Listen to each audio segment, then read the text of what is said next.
Hi friends, welcome back to my channel. ఈసారి మేమందరం కలిసి నంద్యాల వెళ్తున్నాం. ఆఫ్టర్నూన్ విజయవాడలో ట్రైన్ ఎక్కేసి నైట్ కల్లా నంద్యాల రీచ్ అయిపోయాం. నంద్యాల రీచ్ అయ్యి ఇంకా మేము మా ఫ్రెండ్ వాళ్ళ ఇంటికి వెళ్ళడానికి ఆటో ఎక్కాము. మా ఫ్రెండ్ ఉండేది సిరివెల్ల, నంద్యాల నుంచి కొంచెం దూరం. ఇంకా మార్నింగ్ లేవడంతోనే టెర్రస్ పైకి వచ్చేసి ఊరంతా చూస్తున్నాం. మన ఫ్రెండ్ ఉండే ఊరు వచ్చేసరికి నల్లమల ఫారెస్ట్కి దగ్గరగా ఉంటుంది. ఇక్కడ నైట్ టెంపరేచర్స్ 25 బిలో 20 అబోవ్ ఉంటుంది అన్నమాట. చాలా కూల్గా ఉంటుంది ఊరంతా. ఇక్కడ జూమ్ చేసి చూపించేది నల్లమల ఫారెస్ట్ అనమాట, ఈస్టర్న్ ఘాట్స్. ఇక్కడ జూమ్ అంతగా కనపడదు, బట్ చూడండి హిల్స్ కనపడతా ఉంటాయి. ఇంకా మార్నింగ్ ఇవన్నీ చూసుకున్నాక అందరం వెళ్ళి ఫ్రెష్ అయ్యి కార్ తీసుకొని మహానంది స్టార్ట్ అయిపోయాము. పెట్రోల్ ఫిల్ చేసుకొని ఇంకా మహానంది వచ్చేసరికి మాకు అరౌండ్ 12:30 అలా అవుతుందన్నమాట. ఇంకా మహానందిలో 12:30కి నుంచి 2 దాకా టెంపుల్ క్లోజ్లో ఉంటుంది. ఈలోగా మేమేం చేసామంటే ఆ కోనేరులోకి దిగి కోనేరులో స్నానం చేసి గుడికి రెడీ అయ్యి వచ్చామన్నమాట. ఇందాక మేము వచ్చింది సైడ్ ఎంట్రన్స్ నుంచి, ఇదేమో మెయిన్ ఎంట్రన్స్ అనమాట. మెయిన్ ఎంట్రన్స్ నుంచి స్ట్రైట్గా వస్తే నందీశ్వరుడు శివపార్వతులు మనకి దర్శనం ఇస్తారు. ఈ నందీశ్వరుడి దగ్గర అందరూ కార్తీక మాసంలో దీపాలు పెట్టుకొని గుళ్ళోకి వెళ్ళి కోనేరులో స్నానం చేసి లోపల శివుడి దగ్గరికి వెళ్ళి దర్శనం చూసుకుంటారనమాట. ఇక్కడ మహానంది ప్రత్యేకత ఏంటంటే శివలింగంలో నుంచే నీరు అనేది బయటికి రావడం చాలా ప్రత్యేకత. అసలు ఎలా వస్తున్నాయి, ఎక్కడి నుంచి వస్తున్నాయి అనేది తెలియదు. ఈ టెంపుల్ వచ్చేసి మనకి 1500 ఇయర్స్ బ్యాక్ టెంపుల్ అనమాట. విశ్వబ్రహ్మ అనే అతను ఈ టెంపుల్ని నిర్మించారు. ఇక్కడ కామేశ్వరి అమ్మవారు దర్శనం ఇస్తారు అందరికీ. శ్రీశైలం నుంచి ఒక 115 కిలోమీటర్ల దూరంతో మనకి మహానంది ఉంటుంది. శ్రీశైలం దర్శించుకున్న వాళ్ళు మహానంది కూడా దర్శించుకుంటారు. ఇంకా దర్శనం అయిపోయాక రిటర్న్ అవుతూ అందరం ఒక లడ్డు తినేసి పక్కనే కూర్చొని ఫుడ్ తినడానికి వచ్చేసాం. ఫుడ్ తినేసాక ఈ పక్కన ఉన్న వాటర్ దగ్గరికి వచ్చి ఫోటోలు దిగుతున్నాము.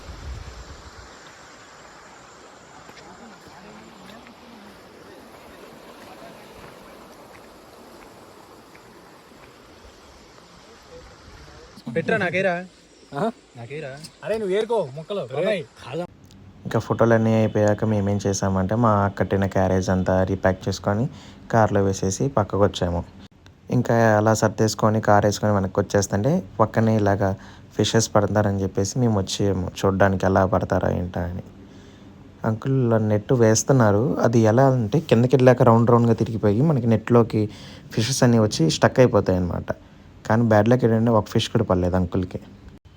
మీరు అక్కడ చూస్తే అర్థమవుతుంది, అంకుల్ అలా ఫ్లోటింగ్కి నెట్ వదిలేశారు. అట్లాగా వదిలేసింది మళ్ళీ స్లోగా ఒక రిథంలో పైకి లాగుతున్నారు.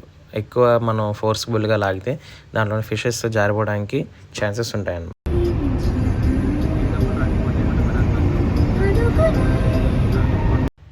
ఇంకా స్లోగా ఇంటికి వచ్చేసాక అందరం బైక్స్ తీసుకొని ఊరంతా ఎక్స్ప్లోర్ చేసేసాం.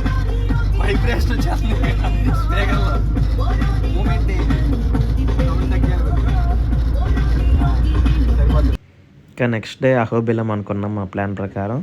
ఇంకా మార్నింగ్ లేసి రెడీ అయ్యి వెళ్దాం అనుకున్నాం. క్యారేజ్ అయ్యి అయిపోయినాయి, బట్ మాకు లేట్ అయిపోయింది. స్టార్ట్ అయ్యేసరికి 12:30 ఆ టైం అయిపోయింది. ఇంకా వెళ్ళేసరికి టెంపుల్ క్లోజ్ అనేసి అన్నారు. మేమేం చేసామంటే పక్కనే ఉన్న స్వామీజీని అడిగి గుడి 2:30 అలా ఓపెన్ చేస్తారంటే దర్శనం తీసుకున్నాం. ఫస్ట్ వెళ్ళి దర్శనం చేసుకున్నాక పైకి వెళ్దాం అనుకున్నాం ట్రెక్కింగ్కి. కాకపోతే అక్కడ అన్నారు వాళ్ళు ఉగ్ర స్తంభం దాకా వెళ్ళాలి అంటే మినిమం ఒక 4 to 5 అవర్స్ పట్టిద్ది అన్నారు. ఎప్పటికే 3 అయిపోయింది. ఇంకా 4 to 5 అనేసరికి అందరం ఒక సెకండ్ ఆలోచించాం. అంత దూరం వెళ్ళి మళ్ళీ ఫారెస్ట్లో కిందకి రావాలి. అక్కడ ఒక సెకండ్ ఆగి ఆలోచించి ఇంకా జ్వాల నరసింహస్వామి దాకా వెళ్దాం అనుకున్నాం. జ్వాల నరసింహస్వామి అంటే కరెక్ట్గా కొండకి మధ్యలో ఉంటారు, 50% అనమాట.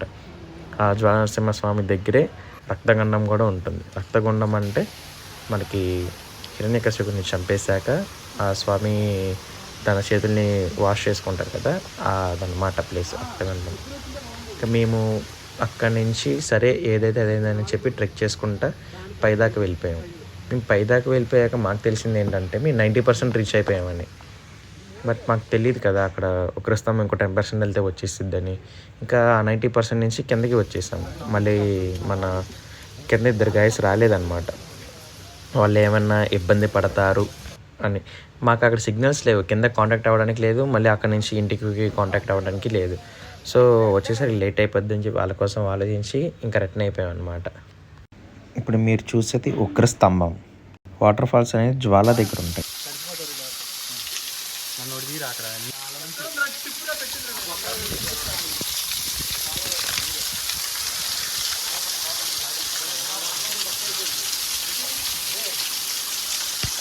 మనకి ఫ్లాగ్ కనిపిస్తుందంటే అదే ఉగ్రస్తంభం అనమాట. అక్కడే నరసింహస్వామి పాదాలు ఉంటాయి. అక్కడి నుంచే స్తంభం చీల్చుకొని బయటికి వచ్చి ప్రహ్లాదుని కాపాడతారు మన నరసింహస్వామి. ట్రెక్ అయ్యేసరికి మన సిచ్యువేషన్ ఇదనమాట. కాళ్ళు వణికిపోతున్నాయి. ఇంకా మనం ట్రెక్కింగ్ ఫిల్ చేయలేదు, ఉగ్రస్తంభం దగ్గరికి వెళ్ళలేదు. 90% వెళ్ళి వెనక్కి వచ్చేసాం రిగ్రెట్ ఫీల్తో ఊరొచ్చేసాం అనమాట. ఊరొచ్చేసాక మన ఫ్రెండ్ తన పొలం దగ్గరికి తీసుకెళ్ళాడు. తన పొలం దగ్గర చేపలు పెంచుతున్నారు. ఇదంతా వాళ్ళదే అనమాట. వాళ్ళ పొలం దగ్గర ఫిషెస్కి మేము ఈ కార్న్ వేసాం అనమాట. పక్కనే కార్న్ అది ఎండబెడతా ఉన్నారు. అది కార్న్ వేయడం ఆలస్యం, అది వచ్చేసి తినేసి మళ్ళీ ఫాస్ట్గా లోపలికి వెళ్ళిపోతున్నాయి.